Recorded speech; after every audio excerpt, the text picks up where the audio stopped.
মাঠের খেলা, মাঠের বাইরের খেলা, নানা রকম খেলা আর তার পেছনের গল্প নিয়ে দেশ টিভির নিয়মিত আয়োজন খেলার দেশে সবাইকে স্বাগত। আজকের খেলার দেশের পুরো আয়োজনে আপনাদের সঙ্গে থাকবো আমি আহমেদ নাহিদ। অস্ট্রেলিয়া সিরিজের আগে বৃষ্টির কারণে ঠিকমতো অনুশীলন করা যায়নি বলে আক্ষেপ করলেন টেস্ট অধিনায়ক নাজমুল হোসেন শান্ত। এছাড়া কন্ডিশন নিয়ে আপাতত ভাবতে চান না শান্ত।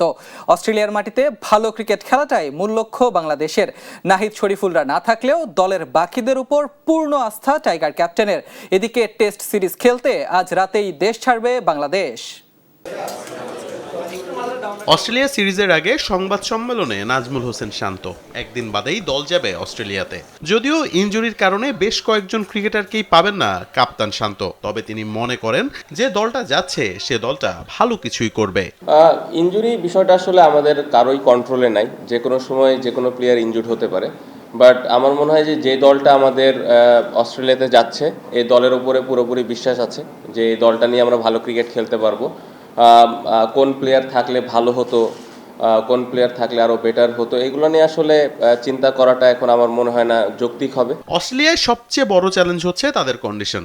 যে দুই ভেন্যুতে বাংলাদেশ খেলবে সেই দুই ভেন্যু সম্পর্কে আইডিয়া নেই বললেই চলে। এছাড়া বৃষ্টির কারণে টাইগাররা ঠিকমতো অনুশীলনটাও করতে পারেনি। কাপ্তান শান্ত সাফ জানিয়ে দিয়েছেন কন্ডিশন নিয়ে ওইখানে গিয়েই ভাবা যাবে। কন্ডিশনটা আমরা ওখানে যাওয়ার পরেই আসলে অ্যাডাপ্ট করার চেষ্টা করব, যেরকম কন্ডিশনই থাকুক মানায় নিতে হবে আমাদের অ্যাজ এ প্লেয়ার হিসেবে। বৃষ্টির কারণে প্রিপারেশনটা বাংলাদেশ ওইভাবে ঠিকমতো প্লেয়াররা নিতে পারে নাই এবং যতটুকু সম্ভব হয়েছে নেওয়ার চেষ্টা করেছে। আপনারা দেখেছেন যে প্র্যাকটিস হচ্ছে গ্রানাইটে, ওপরে বোলিং মেশিনের সাহায্যে যতটুকু নেওয়া সম্ভব। বাট আমি স্টিল বিলিভ করি যে প্রিপারেশনের জায়গায় একটু তো ঘাটতি ছিল এবার। অস্ট্রেলিয়াতে গিয়ে তাদের বিপক্ষে খেলার সুযোগ খুব একটা পায় না বাংলাদেশ। শান্ত বললেন, যদি অতীতে বাংলাদেশ ভালো ক্রিকেট খেলতো তবে বড় দলের বিপক্ষে আরো খেলার সুযোগ থাকতো। ভালো বোলারদের বিপক্ষে খেলার জন্য এক্সাইটেড ব্যাটাররা, তাই তো বোর্ডে কত রান দিবে এর থেকে বেশি গুরুত্বপূর্ণ ভালো ব্যাট করা। আমরা যদি আরো ভালো ক্রিকেট খেলতে পারতাম তাহলে হয়তো অস্ট্রেলিয়াতে আরো বেশ কিছু টেস্ট খেলার সুযোগ হতো আমাদের। সো দুইটা কোশ্চেনের একসাথে উত্তর দিয়ে আমাদের মেন লক্ষ্যটা থাকবে, যেটা আমাদের সিলেক্টরও বলেছেন, যে কিভাবে আমরা ওইখানে ভালো ক্রিকেট খেলতে পারি, ওই রেসপেক্টটা আর্ন করতে পারি। আমার মনে হয় ওইখানে যদি আমরা কম্পিটিটিভ ক্রিকেট খেলতে পারি অবশ্যই ডেফিনেটলি তারা আবার ভবিষ্যতে ইনভাইট করবে। নাহিদ রানাকে নিঃসন্দেহে মিস করবে বাংলাদেশ, তবে কাপ্তান মনে করেন যে পেসাররা আছেন তারা 20 উইকেট তুলে নেবার জন্য ক্যাপাবল। এছাড়া ওপেনিং ব্যাটারদের নিয়েও খুব একটা চিন্তিত নন অধিনায়ক। ওপেনিং ব্যাটারদের চ্যালেঞ্জ থাকবে এবং সেই চ্যালেঞ্জটা কতটা উপভোগ করেন তামিমরা তাই দেখার অপেক্ষা। না, আমার মনে হয় যে নর্মালি অস্ট্রেলিয়াতে যে কন্ডিশন থাকে এই কন্ডিশনে অবশ্যই সেম এক্সপেকটেশনটাই আছে, তারা 20 উইকেট নিয়ে দিবে এবং পাশাপাশি দুইটা ভালো এক্সপিরিয়েন্স স্পিনারও আছে। সো তারাও এই হেল্পটুকু পেস বোলারদের করবে। মোহাম্মদ আদনান, দেশ টিভি, ঢাকা। 2027 ওয়ানডে বিশ্বকাপের 15 মাস আগে পালাবো দলের হাওয়া বাংলাদেশের ক্রিকেটে। ওয়ানডে ফরম্যাটে মেহেদী হাসান মিরাজের পরিবর্তে ক্যাপ্টেন্সির ব্যাটন এখন লিটনের হাতে। বিসিবি সভাপতি তামিম ইকবাল বলেছেন, মিরাজের সাথে আলোচনা করেই নেওয়া হয়েছে সিদ্ধান্ত। তবে পরিসংখ্যান কি বলছে? অধিনায়কত্বের পাশাপাশি কি মিরাজ জায়গা হারাবেন ওয়ানডে দলেও? এক বছরে 24 ম্যাচের ওয়ানডে ক্যাপ্টেন্সি অধ্যায়ের ইতি ঘটল মেহেদী হাসান মিরাজের। 10 জয়ের বিপরীতে 13 হারের রেকর্ড সাক্ষ্য দেয় টাইগার এই অলরাউন্ডার খুব একটা খারাপ করেননি। পাকিস্তান, নিউজিল্যান্ড এমনকি শক্তিশালী অস্ট্রেলিয়ার বিপক্ষেও ঐতিহাসিক সিরিজ জয় এসেছে মিরাজের নেতৃত্বেই। বাংলাদেশ জিতেছিল টানা 4টি ওয়ানডে সিরিজ। তবে এই সাফল্যের পরও হঠাৎ কেন থেমে গেল তার ক্যাপ্টেন্সি অধ্যায়? পরিসংখ্যান যে সবসময় পুরো সত্যিটা বলে না তা স্পষ্ট হয় মিরাজের অধিনায়কত্বকে কাটাছেঁড়া করলে। নিয়মিত অধিনায়ক হিসেবে 17 ইনিংসে তার ব্যাট থেকে এসেছে মাত্র 19 গড়ে 272 রান, 50 মোটে একটি, নেই কোনো সেঞ্চুরি। আর বল হাতে শিকার করেছেন 22 উইকেট। ক্যাপ্টেন্সির অতিরিক্ত চাপেই কি তবে মিরাজ নিজের চেনা পারফর্ম করার ছন্দ ভুলে গিয়েছিলেন? মনে রাখতে হবে, অধিনায়ক নিজে পারফর্ম না করলে তার নেতিবাচক প্রভাব পড়ে পুরো দলের উপরেই। যদিও এক লহমায় ফেলে দেওয়ার মতো নয়, তবুও অলরাউন্ডার প্যাকেজ হিসেবে এই পারফরম্যান্স খুব একটা আশা জাগানিয়াও নয়। ব্যাটিংয়ে যদি নিয়মিত অবদান রাখা না যায় তবে কেবল বোলিং দিয়ে একাদশে জায়গা ধরে রাখা সত্যি কঠিন। আর ঠিক এখানেই প্রশ্ন জাগে, তবে কি ওয়ানডে দল থেকেও বাদ পড়তে চলেছেন টাইগার এই অলরাউন্ডার? পারফরম্যান্স কথা বলছে না মিরাজের হয়ে।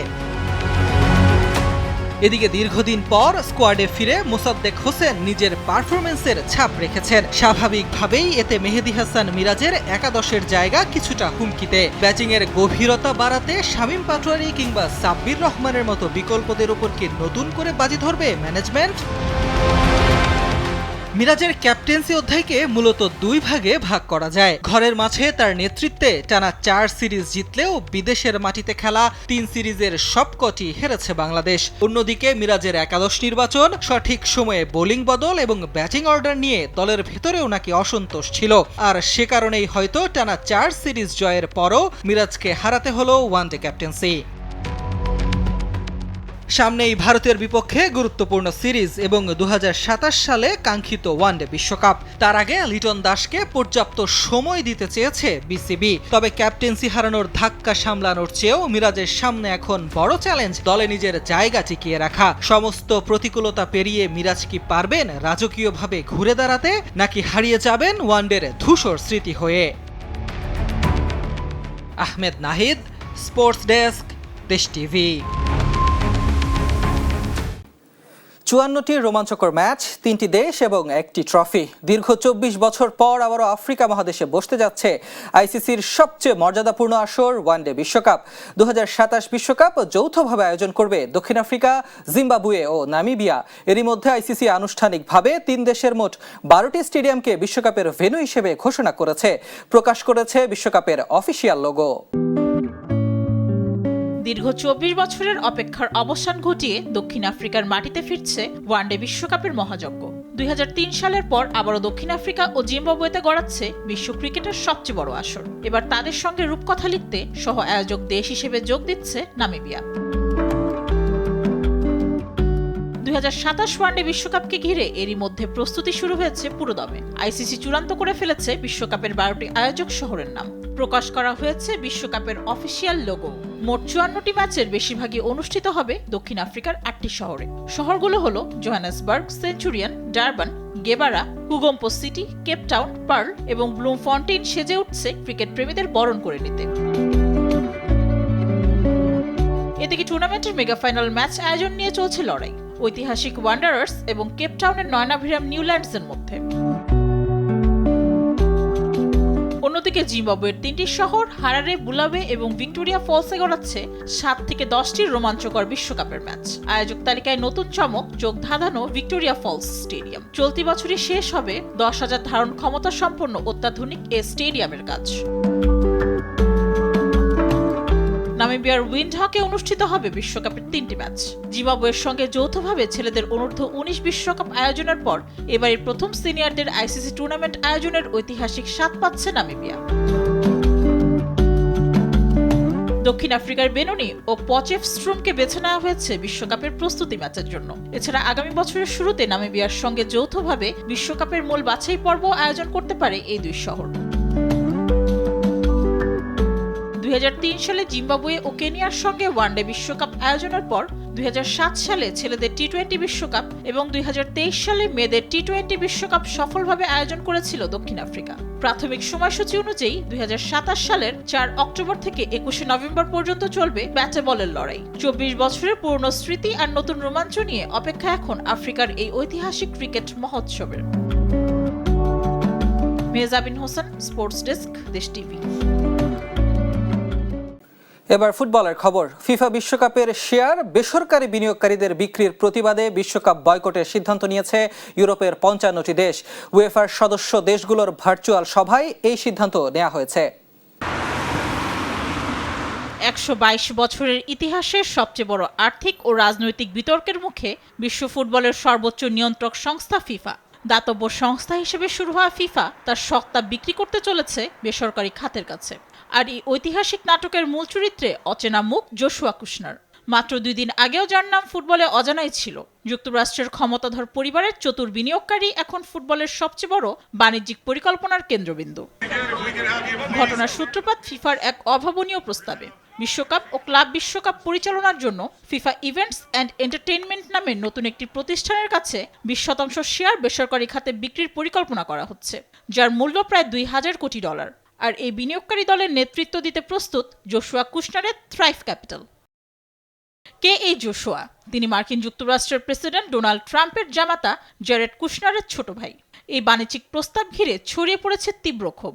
বিতর্ক উস্কে দিয়েছেন ফিফা সভাপতি জিয়ান্নি ইনফান্তিনো নিজেই। 211টি সদস্য দেশকে আগামী 19 সেপ্টেম্বরের মধ্যে পরিকল্পনা অনুমোদনের জন্য বেঁধে দিয়েছেন চূড়ান্ত আলটিমেটাম। প্রস্তাব পাশ হলে আগামী 2027 সালে $10 বিলিয়ন বিশাল অর্থায়ন প্যাকেজের অধীনে প্রতিটি দেশ পাবে সর্বোচ্চ $40 মিলিয়ন অনুমোদন। প্রস্তাব বাতিল হলে বর্তমানে $2.7 বিলিয়ন উন্নয়ন কর্মসূচিতেই সন্তুষ্ট থাকতে হবে। ইউরোপীয় ফুটবলের কর্তারা এই আলটিমেটামকে দেখছেন ব্ল্যাকমেইল হিসেবে। কোনো আলোচনা ছাড়াই এত বড় সিদ্ধান্ত নেওয়ার প্রতিবাদে ফুঁসে ওঠে ইউরোপীয় ফুটবলের অভিভাবক ওয়েফা এবং উত্তর আমেরিকার কনকাকাফ। ফিফা বিশ্বকাপে বেসরকারি বিনিয়োগকারীদের কাছে শেয়ার বিক্রির পরিকল্পনার প্রতিবাদে বিশ্বকাপ বয়কটের সিদ্ধান্ত নিয়েছে ইউরোপের 55টি দেশ। বৃহস্পতিবার ওয়েফার সদস্য অ্যাসোসিয়েশনের এক ভার্চুয়াল সভায় এই সিদ্ধান্ত নেওয়া হয়। বিশ্বকাপ শুধু টুর্নামেন্ট নয়, এটি কোটি মানুষের আবেগ। সেই আবেগের ওপর বেসরকারি মালিকানার ছায়াফেলাকে মানতেই পারছেন না ফুটবল প্রেমীরা। 19 সেপ্টেম্বরের ভোটাভুটিতে ফিফার এই বাণিজ্যিক স্বপ্ন বাস্তবায়ন হবে নাকি বয়কট করা হবে ফিফাকে, তা দেখতে মুখিয়ে পুরো ক্রীড়া বিশ্ব। মেহজাবিন হোসেন, স্পোর্টস ডেস্ক, দেশ টিভি। বিশ্বকাপের উত্তাপ শেষ হলেও ব্রাজিলকে ঘিরে উন্মাদনা কমেনি। এবার সেই উন্মাদনায় রূপ নিতে যাচ্ছে বাস্তবে। প্রথমবারের মতো ভারতের মুখোমুখি হতে যাচ্ছে 5 বারের বিশ্ব চ্যাম্পিয়ন ব্রাজিল। আগামী 3 অক্টোবর কলকাতার ঐতিহাসিক সল্ট লেক স্টেডিয়ামে এই হাই ভোল্টেজ আন্তর্জাতিক প্রীতি ম্যাচে মাঠে নামবেন ভিনিসিয়াস, রাফিনিয়ারা। গেল বছর ভারত মাতিয়ে গিয়েছিলেন আর্জেন্টাইন মহাতারকা লিওনেল মেসি। আর এবার ভারতে আসছে পুরো ব্রাজিল দল। দক্ষিণ এশিয়ার ফুটবল প্রেমীদের জন্য এর চেয়ে বড় সারপ্রাইজ আর কি বা হতে পারে। আগামী ফিফা উইন্ডোতে সিটি অফ জয় কলকাতা মাতাতে আসছে 5 বারের বিশ্ব চ্যাম্পিয়নরা। আগামী 3 অক্টোবর কলকাতার সল্ট লেকের যুব ভারতী স্টেডিয়ামে প্রীতি ম্যাচে প্রথমবারের মতো ভারতের মুখোমুখি হবে নীল হলুদ সাম্বার ধারক ব্রাজিল। আনুষ্ঠানিকভাবে এই ম্যাচের ঘোষণা দিয়েছে অল ইন্ডিয়া ফুটবল ফেডারেশন এবং ব্রাজিলিয়ান ফুটবল ফেডারেশন। 1992 সালে ফিফা র্যাঙ্কিং চালু হওয়ার পর এই প্রথম বিশ্বের শীর্ষ সারির এমন একটি দলের বিপক্ষে খেলবে ভারত। বর্তমানে ফিফা র্যাঙ্কিংয়ে 5ম স্থানে আছে সেলেসাওরা। বিশ্বকাপ পরবর্তী অক্টোবর ফিফা উইন্ডোতে 3টি ম্যাচ খেলবে কার্লো আনচেলত্তির দল। এর আগে 25 সেপ্টেম্বর টাউন্সভিলে এবং 19 সেপ্টেম্বর ব্রিসবেনে স্বাগতিক অস্ট্রেলিয়ার বিপক্ষে 2টি আন্তর্জাতিক প্রীতি ম্যাচ খেলবে ব্রাজিল। এরপরই কলকাতায় উড়াল দেবে কার্লো আনচেলত্তির দল। বিশ্বকাপ চলাকালীন এশিয়া জুড়ে ভারতে ব্রাজিল সমর্থকদের বিপুল উপস্থিতি নজর কাড়ে সিবিএফের। হলুদ সবুজ জার্সিতে সেজে ওঠা কলকাতার ছবি সামাজিক যোগাযোগ মাধ্যমে ভাইরাল হওয়ার পর থেকেই দেশটিকে নিয়ে আগ্রহ বাড়তে থাকে ব্রাজিলিয়ান ফুটবল ফেডারেশনের। জানা গেছে ব্রাজিলের এই ম্যাচ আয়োজনে আগ্রহ দেখিয়েছিল বাংলাদেশ, সিঙ্গাপুর এবং কাতার। তবে শেষ পর্যন্ত সব আলোচনা সফল হয় ভারতের সঙ্গে। বিশ্বকাপের রাউন্ড অফ 16 থেকে বিদায় নিয়েও ব্রাজিলের জনপ্রিয়তায় কোনো ভাটা পড়েনি। ভারত ব্রাজিলের এই প্রীতি ম্যাচকে ঘিরে এরই মধ্যে শুরু হয়েছে তুমুল উন্মাদনা। ভিনিসিয়াস, রাফিনিয়াদের চোখের সামনে দেখতে দিন গুনছেন কলকাতাবাসীরা। টিকিট বিক্রি, নিরাপত্তা ব্যবস্থা এবং ব্রাজিল দলের সফরসূচি নিয়ে আগামী কয়েক সপ্তাহের মধ্যে আরও বিস্তারিত তথ্য প্রকাশ করবে আয়োজকরা। মেহজাবিন হোসেন, স্পোর্টস ডেস্ক, দেশ টিভি। ব্রাজিল ফুটবলে শুরু হচ্ছে নতুন অধ্যায়। 2026 বিশ্বকাপের হতাশা পেছনে ফেলে এবার ভবিষ্যতের দল গঠনে নেমেছেন কোচ কার্লো আনচেলত্তি। আর সেই পরিকল্পনার প্রথম ধাক্কাতেই জাতীয় দলের দরজা কার্যত বন্ধ হয়ে গেল 3 অভিজ্ঞ তারকার জন্য। বিশ্বকাপে শেষ 16 থেকেই বিদায়। হেক্সা স্বপ্ন ভেঙে যাওয়ার পর আত্মসমালোচনায় ব্যস্ত ব্রাজিল শিবির। আর সেই সঙ্গে শুরু হয়েছে নতুন দল গড়ার মিশন। ব্রাজিলিয়ান সংবাদ মাধ্যম গ্লোবো এসপোর্ট থেকে দেয়া এক সাক্ষাৎকারে কোচ কার্লো আনচেলত্তি স্পষ্ট জানিয়ে দিয়েছেন, নেইমার, দানিলো এবং ক্যাসিমিরোকে ঘিরে যে অধ্যায় ছিল সেটির ইতি টানার সময় এসে গেছে। আনচেলত্তির ভাষায় বিশ্বকাপের সঙ্গে শেষ হয়েছে ব্রাজিলের একটি গুরুত্বপূর্ণ প্রজন্ম। ত্রিশোর্ধ্ব যেসব খেলোয়াড় দেশের হয়ে দীর্ঘদিন দায়িত্ব পালন করেছেন, এবার নতুনদের জন্য জায়গা করে দেওয়ার সময়। এরই মধ্যে জাতীয় দলকে বিদায় জানিয়েছেন নেইমার। যদিও দানিলো ও কাসিমেরো আনুষ্ঠানিক অবসরের ঘোষণা দেননি, তবুও আনচেলত্তির বক্তব্যে পরিষ্কার তাদের আর ভবিষ্যৎ পরিকল্পনায় রাখা হচ্ছে না। তবে পুরো দল ভেঙে নতুন করে শুরু করার পক্ষপাতী নন ইতালিয়ান এই কোচ। তার মতে কয়েকজন অভিজ্ঞ ফুটবলার দলে থাকবেন শুধুই নতুনদের পথ দেখানোর জন্য। সেই তালিকায় সবচেয়ে বড় ভরসার নাম মার্কিনিওস।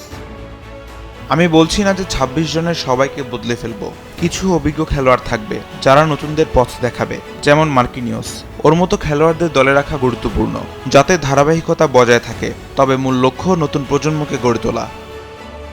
আনচেলত্তির লক্ষ্য এখন 2028 কোপা আমেরিকা। তার বিশ্বাস আগামী 2 বছরে এমন একটি দল তৈরি করতে হবে যারা শুধু প্রতিদ্বন্দ্বিতাই করবে না, শিরোপার দাবিদার হিসেবেও নিজেদের প্রতিষ্ঠিত করবে। বিশ্বকাপ পরবর্তী সেপ্টেম্বর ও অক্টোবরের প্রীতি ম্যাচগুলোকে তিনি দেখছেন পরীক্ষার মঞ্চ হিসেবে। অস্ট্রেলিয়ার বিপক্ষে 2টি ম্যাচ এবং আসন্ন ভারত সফরে নতুন মুখদের সুযোগ দিয়ে ভবিষ্যতের স্কোয়াড গড়ে তুলতে চান ব্রাজিল কোচ। বিশ্বকাপে নরওয়ের বিপক্ষে হারের কারণও খোলাখুলিভাবে স্বীকার করেছেন আনচেলত্তি। তার মতে হাইড্রেশন বিরতির পর কৌশলগত পরিবর্তনই ম্যাচের নিয়ন্ত্রণ হাতছাড়া হওয়ার অন্যতম কারণ। হাইড্রেশন বিরতির পর আমি দলের কাঠামো বদলে ফেলেছিলাম। সেখান থেকেই আমরা ম্যাচের নিয়ন্ত্রণ হারাই। পরে নেইমারকে নামিয়ে বলের নিয়ন্ত্রণ ও আক্রমণে মান বাড়ানোর চেষ্টা করেছি, কিন্তু সেটা কাজ করেনি। ব্রাজিলের খেলার ধরন নিয়েও দিয়েছেন পরিষ্কার বার্তা। ভিনিসিয়াস জুনিয়র, এনরিক এস্তেভাও এবং রাফিনিয়ার মতো গতিময় ফুটবলারদের নিয়ে বল দখলের ফুটবলের চেয়ে দ্রুতগতির সরাসরি আক্রমণ ভিত্তিক ফুটবলে বেশি সফল হতে পারে সেলেসাওরা, এমনটাই বিশ্বাস আনচেলত্তির। শুধু আক্রমণ ভাগ নয়, গোল পোস্টেও নতুন মুখ খুঁজছেন এই ইতালিয়ান কোচ। আলিসন ও এডারসনের অভিজ্ঞতার প্রশংসা করলেও ব্রাজিলিয়ান লিগের তরুণ গোলরক্ষকদের নিবিড়ভাবে পর্যবেক্ষণের পরিকল্পনার কথাও জানিয়েছেন তিনি। অর্থাৎ ব্রাজিল ফুটবলে শুরু হয়ে গেছে প্রজন্ম বদলের আনুষ্ঠানিক যাত্রা। পুরনো তারকাদের বিদায়ের সঙ্গে সঙ্গে নতুন মুখদের হাত ধরেই হেক্সা স্বপ্ন আবারও ফিরিয়ে আনতে চাইছে 5 বারের বিশ্ব চ্যাম্পিয়নরা। আরিফিন ঈশা, স্পোর্টস ডেস্ক, দেশ টিভি। এবার দেশের ফুটবলের খবর। সেপ্টেম্বর ফিফা উইন্ডো ও সাফ ক্যাম্পের প্রস্তুতি দুটোই দেশের মাটিতে নিতে চান বাংলাদেশ জাতীয় ফুটবল দলের কোচ থমাস ডুলি। যদিও এখনো চূড়ান্ত হয়নি সেপ্টেম্বর উইন্ডোর প্রতিপক্ষ, তবে কোনো শক্তিশালী দলের বিপক্ষে প্রস্তুতি ম্যাচ খেলতে চান না ডুলি, কারণ হারের মানসিকতা নিয়ে সাফে খেলতে চায় না বাংলাদেশ। আর ফুলহ্যামের ফুটবলার ফারহান আলী ওয়াহিদকে নিয়েও বেশ ইতিবাচক হেড কোচ। হ্যাবিয়ার ক্যাব্রেরার বিদায়ের পর বাংলাদেশ জাতীয় দলের দায়িত্ব কাঁধে তুলে নিয়েছেন থমাস ডুলি। প্রথম অ্যাসাইনমেন্টে সান মারিনোকে হারিয়ে পাশমার তুলে নেন বাংলাদেশের এই নয়া হেডমাস্টার। তবে সামনে বড় চ্যালেঞ্জ অপেক্ষা করছে তার সামনে। নভেম্বরে ঘরের মাঠে বসছে সাফ চ্যাম্পিয়নশিপ। সেই লক্ষ্যে বৃহস্পতিবার সহকারী কোচদের সাথে মিটিংয়ে বসেন ডুলি। ঘরের মাঠে সাফ, তাই প্রস্তুতির জন্য অস্ট্রেলিয়া বা ইউরোপে যাওয়ার প্রয়োজন দেখছেন না তিনি। ঘরের মাঠেই সাফের প্রস্তুতি নেওয়ার কথা জানিয়েছেন হামজা সমিতদের নয়া কোচ। আমাদের লক্ষ্য সাফ চ্যাম্পিয়নশিপ, যেটা আমাদের ঘরের মাঠের টুর্নামেন্ট। তাই প্রস্তুতির জন্য অস্ট্রেলিয়া বা ইউরোপে যাওয়ার প্রয়োজন দেখি না। আমরা এশিয়ার দলগুলোর সঙ্গে সম্ভব হলে নিজেদের মাঠেই প্রস্তুতি ম্যাচ খেলতে চাই। সাফের আগে সেপ্টেম্বরে ফিফা উইন্ডোতে ম্যাচ খেলবে বাংলাদেশ, তবে এখনও প্রতিপক্ষ চূড়ান্ত হয়নি। ক্যারিবিয়ান, ইউরোপ ও আরব অঞ্চলের কয়েকটি দলকে প্রস্তাব দেওয়া হলেও মেলেনি ইতিবাচক সাড়া। কিরগিজস্তানের আমন্ত্রণ ফিরিয়ে দিয়েছে বাফুফে, কারণ সাফের আগে শক্তিশালী দলের কাছে হেরে আত্মবিশ্বাস নষ্ট করতে চান না থমাস ডুলি। শক্তিশালী দলের বিপক্ষে খেলা কখনো কখনো ভালো, কারণ এতে নিজের দুর্বলতা বোঝা যায়। তবে এখন আমাদের সামনে সাফ চ্যাম্পিয়নশিপ, তাই এই মুহূর্তে আত্মবিশ্বাস গড়ে তোলাও গুরুত্বপূর্ণ। আমরা এমন প্রতিপক্ষ চাই যাদের বিপক্ষে কঠিন লড়াই হবে, কিন্তু জয়ের সম্ভাবনাও থাকবে। এদিকে ফুলহ্যামের তরুণ ফুটবলার ফারহান আলী ওয়াহিদকে নিয়ে বেশ আশাবাদী বাংলাদেশের কোচ। তার কাছে বয়স কোনো বিষয় নয়, জাতীয় দলে জায়গা পাওয়ার একমাত্র মাপকাঠি হলো প্রতিভা ও সামর্থ্য। আমরা এমন সব খেলোয়াড়ের দিকে নজর রাখছি যারা দলকে সাহায্য করতে পারে। তাদের বয়স 17, 18 বা 19 এটা আমার কাছে গুরুত্বপূর্ণ নয়। সুযোগ থাকলে আমরা ফারহানকে দলে এনে পর্যবেক্ষণ করব। যেই দলকে সাহায্য করতে পারবে তার জন্য দরজা খোলা।